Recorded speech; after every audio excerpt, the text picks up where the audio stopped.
Very good morning to you. Let's get into this important discussion now. The electricity crisis is worsening, yet government does not seem to be demonstrating the necessary urgency to address this crisis. This is according to Business Unity South Africa, which says energy security is the #1 priority for economic recovery and growth. Currently, the country is experiencing stage 3 load shedding until 10 this evening.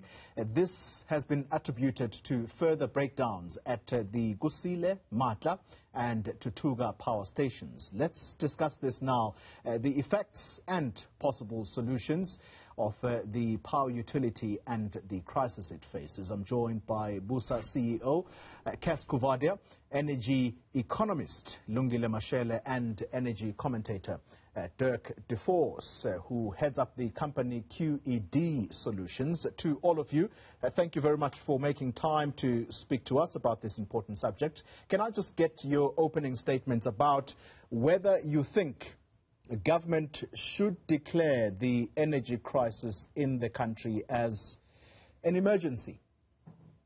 Mr. Coovadia, let me start with you. You put out a very strong statement last night. Well, the energy crisis in the country is an emergency. Whether you declare it an emergency or not, I don't think it's the issue. The issue is what you do about it. So I think that what the statement we put out basically said that, you know, whenever we have load shedding, we point fingers at Eskom, which is correct. Mm-hmm.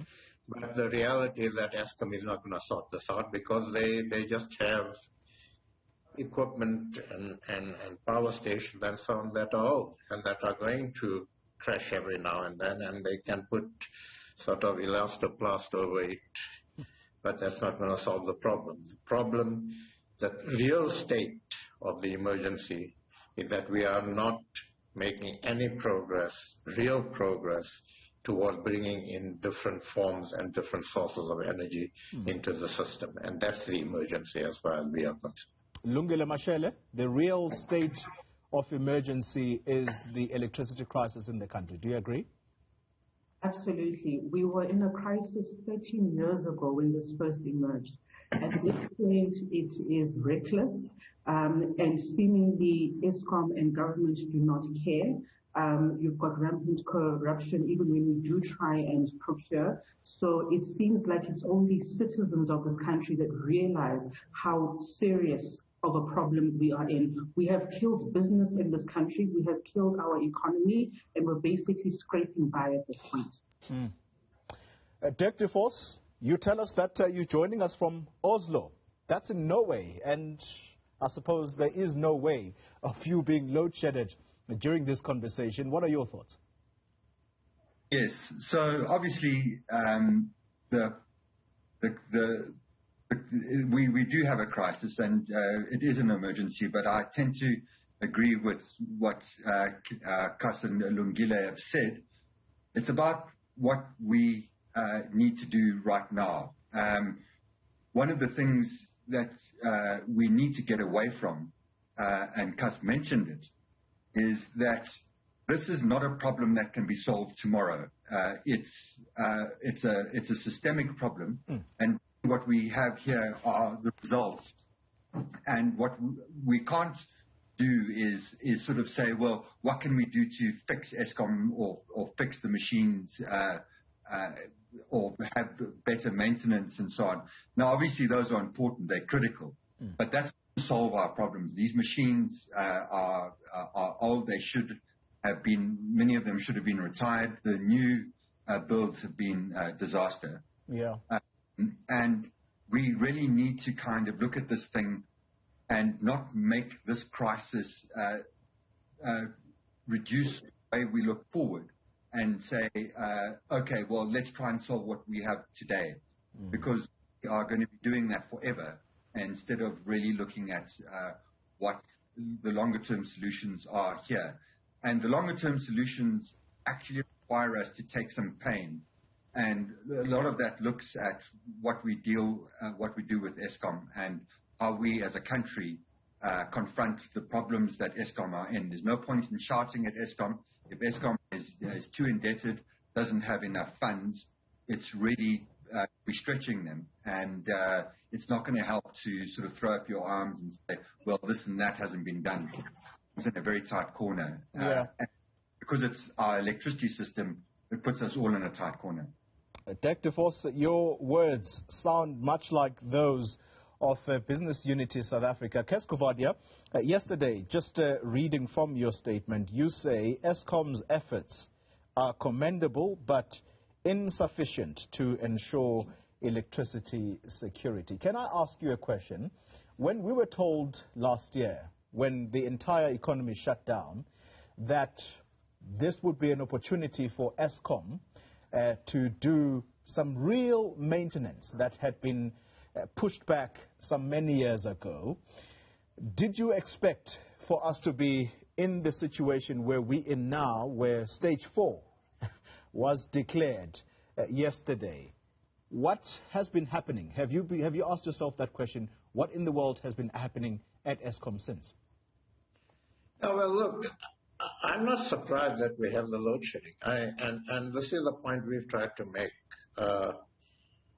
What's the situation at Eskom besides its balance sheet and so on? The situation at Eskom is that it is sitting with very old power plants. The new stuff that has been built for a whole range of reasons, including Lungile talked about corruption and so on. The new power plants are also not functioning optimally. Mm-hmm. And it's going to take Eskom years to sort that out. And that's not going to sort out the load shedding problem. And the Eskom CEO has been absolutely clear on that. That Eskom is not going to be able to sort out the load shedding problem in the short term. Mm-hmm. So what do we then need to concentrate on? We need to concentrate on what other sources of energy we can bring into the system. So, we in September last year, we put to government that they must release urgently or issue the RFP for the next tranche of renewables. Yeah. That finally happened this year. We can't move at that pace. Government has now legislated for a maximum of 10 megawatts of embedded generation. We're saying that is not enough. It's got to go up to at least 50 megawatts. Now, these are things we can do now, not tomorrow, not in the short term, now. So what's the delay? Well, that's the question to government. We can, we have great potential in solar energy. Let's get that going. So if we get 50 megawatts of embedded going, if we get solar energy going, we begin to put a couple of thousand megawatts onto the system reasonably quickly, while Eskom is sorting out the problem that needs to sort out.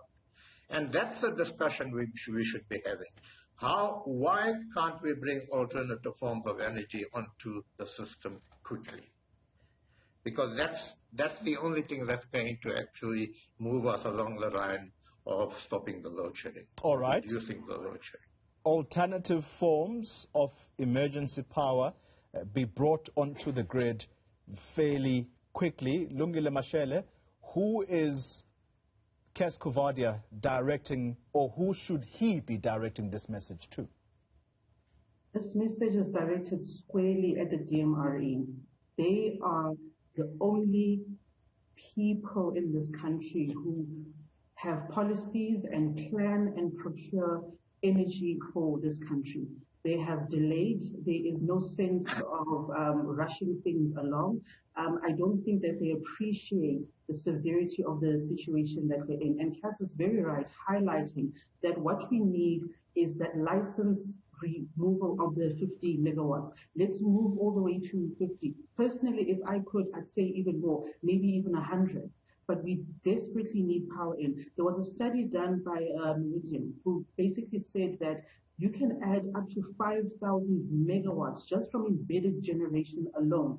If you remove that license cap, it means that the likes of Anglo, Goldfield, your SABs, your big companies are able to procure 50 megawatts, and within 24 months, you can have that on grid. And not just on grid, but on time and on budget, and at no cost to Eskom at all. Eskom can then focus all of their efforts onto maintenance and onto paying off their debt, and let private sector step into the space and do what they have to do. And that is purely, we're actually at the mercy of DMRE at this point. Before we take a short breather, Dirk, let's come to you. Realistically, we've been told so many estimates or deadlines to say load shedding will be dealt with by 2022. Is there a realistic plan that when you look at the statements that are written by Eskom time and again, where you say, I'm convinced here, or are we looking at an indefinite problem here? I sadly think that we're looking at an indefinite problem until we actually address the fundamentals. So there's no point in saying a company making any company making some announcement about load shedding. Load shedding is a consequence of a failing system.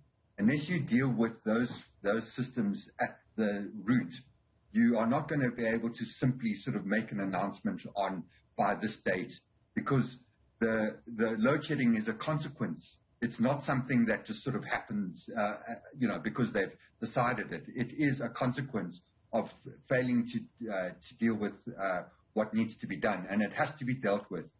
Because if we had a plan which said, this is how we're going to deal with it, and therefore we believe that load shedding will be part of our history, then you would be able to say, well, look at those plans, see how they work, are they legitimate? At the moment, it's a big black box for most South Africans, and that's the real problem, is that Eskom, because it's been a monopoly and operated the way that it has, South Africans sort of are now sort of starting to understand, well, what are the problems? And it's an amazing how much diversity of opinion there is on what the actual problems are, because we don't know. It's something that we need to take out into the open and say, these are the problems. One of the things that we also need to confront is that the slowness, I think, of the DMRE to deal with this is, sadly for me, an ideological one, which is to sort of say, well, what happens to a monopoly electricity utility, which we're wedded to, if you allow a whole lot of operators to be providing electricity, even if that's good for the country. So I'm a little bit concerned that we are, not only failing to deal with the technical issues, but some of the kind of ideological issues need to be addressed, because that's the sort of elephant in the room, I think. Yeah. All right. When we return, can I ask all of you to stay exactly where you are? Because after this short break, we're going to ask the question, how do we get South Africans to buy in to the Eskom turnaround plan? And in particular, I say this to business. Is there any realistic message coming from government as people who may have the government's ear? What are you hearing from your side as to a realistic time frame of when we can actually see the back of load shedding? That in a moment. Very good morning to you. If you're just joining us, I am in conversation with BUSA CEO Cas Coovadia, energy economist Lungile Mashele, and energy commentator Dirk, and we are discussing the worsening electricity crisis. Cas Coovadia, can I just get your thoughts about whether you're getting any realistic messages from government as to when load shedding will actually be resolved? No, I don't think we've quite honestly asked that question, because I don't think you can put a date on when load shedding will be resolved. I think that what we are certainly engaging with government on at the moment is the alternative forms of energy and how we speed that up, because we can't isolate this problem into Eskom. The only way load shedding is going to reduce and eventually, hopefully, disappear is by enabling and creating an environment for a mix of energy sources. And in fact, increasing energy sources from non-coal producing. And that's what we've got to concentrate on. Eskom will have to continue doing what it needs to do. It needs to try and maintain the old plants it's got. I don't think it should be building more plants, coal-powered plants. Most of the banks would not fund that anyway. And it should be making sure that its new plants work properly. And then Eskom should be collaborating with DMRE and other stakeholders, and certainly I know that the new CEO is willing to do that, in seeing how we bring on alternative sources of power as quickly as possible. That's the debate. It's not a question of when load shedding is going to stop. Yeah. Because we can put all sorts of dates on that. What we can't stop avoiding, what we've got to stop avoiding now rather, is that we've got to bring alternative sources of energy onto the system as quickly as possible, and that's got to be the focus. Lungile Mashele, alternative sources. I mean, it's almost a recurring theme now in this conversation. We know that the current infrastructure, it's old, dilapidated, and it's simply not going to meet our energy needs. What is delaying the independent power producers from coming on? I suspect you're going to point to Mantashe yet again. Unfortunately, and when we speak of alternative sources, all too often we speak of renewable energy. Now, renewable energy is very necessary and it serves its purpose. However, I'd like to highlight that since 2011, which is 10 years ago, when we started having the very first renewable energy projects on grid, we have added 6,000 megawatts of additional capacity from renewables. Last night, less than 500 megawatts was available for peak hours. So in as much as renewables are touted as a technology and where we should be headed to, we cannot forget that we need flexible power, and we need power that will also accommodate where we are as a country. We are an industrial country. We have mines, we have factories, we have industries, and we need power that will accommodate that. And this is where we are currently stuck, because the DMRE is procuring, but they're not procuring as quick as they should do. So, and at the same time, everybody's saying, but why are you procuring more of this, less of this, and what's happening? And at the same time, when we're supposed to be getting emergency power in, it is mired in controversy and in unfortunate debate, when ultimately we need power yesterday already. Dirk, that animosity, or should I say reported animosity between government and these independent power producers, how does that get resolved and put aside so that we can pump more energy to the grid? Talk to us about the animosity that exists right now. What brings it about? I wouldn't characterize it as animosity, because in a sense, the independent power producers are signing a contract with Eskom, and it's backed by a contract with the government. So it's something that they have to do together. The question is that we haven't really properly resolved the policy issues of what we want our electricity system to look like. So one of the things that I think is happening is that you are not able to make the obvious decisions, and some of them have been pointed out, particularly by Cassia and Lungile, is that we find ourselves stuck with what our electricity system would look like after all of these things had happened. So there's the question, of what that means for privatization. But also, and I make this point, is that the whole world is undergoing what they call an energy transition from sort of traditional, mostly fossil fueled powered electricity generation to renewables. And we seem to resist making that step and embracing the future. I say it's a particular pity, because if you look at where South Africa's competitive advantage or comparative advantage is in the world, it is in renewables, because we've got some of the best resources. That's what we are particularly good at. That's where we are potentially very strong. So in a sense, what we're doing is that we kind of sort of trying to maintain old systems, resisting the transition to newer systems, lower carbon dioxide, which are cheaper. And it seems there's this ideological gulf, I think, which we need to talk about very directly, because you can talk about putting in renewables, but renewables happen within a system. The system has to allow that to happen. Yeah. And at the moment, we're just not getting to the point where we're saying South Africa is undergoing an energy transition like the rest of the world, and this is the route forward. All right.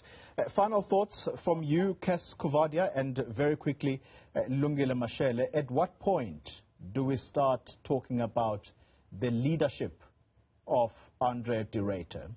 Yes, we've spoken about Mandashe.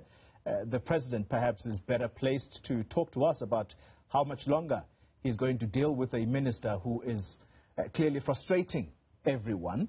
But what about Andre de Ruyter? At a time like this, it calls for leadership.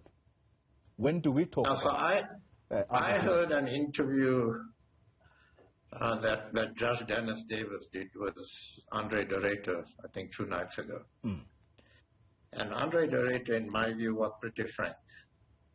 He said, this is what Eskom is sitting with. We are doing the best, and don't paint everybody at Eskom with a corruption brush. He said there are hundreds of people at Eskom who are working damn hard to do the best they can with what they've got. And he was absolutely clear that Eskom alone will never solve this problem. This problem can only be solved if we have the mix of energy sources that we're talking about. And Eskom is absolutely clear that it wants to play a critical role in working to get those mixes into the system so that we can then have a more diversified energy environment that across all those sources can actually begin to take care of the energy emergency in our country. Lungile Mashele? While I do agree with Cas, I don't think we can absolve Eskom completely. 4 years ago at Eskom, the EAF was sitting above 70%. It is currently sitting below 60%. Eskom has lost 20% of its generating capacity. Eskom is under the leadership of Andre. 18 months ago, he said, when he stepped in, that load shedding would be a thing of the past come June 2021. Today is the 9th of June, or the 10th of June. He's got 20 more days to end load shedding, according to what he said. Eskom, first and foremost, is an energy, electricity services company. That is their mandate, nothing more and nothing less. They have been busy chasing contracting, legal issues, financing issues, racism issues. The country is in the dark. It is freezing. And he's the only person we can look at to blame. Yes, DMRE does have a role, but Eskom has a role to play with its own equipment as well. All right, Lungile Mashele, thank you very much for that. And Cas Coovadia from Business Unity South Africa, and Dirk de Force, I should say. Apologies about that. He leads a company called QED Solutions. Thank you very much for your contribution. That's where we're going to leave this conversation. It surely is going to continue. We are sitting in the dark. That's how we wrap up the second hour of Newsfeed.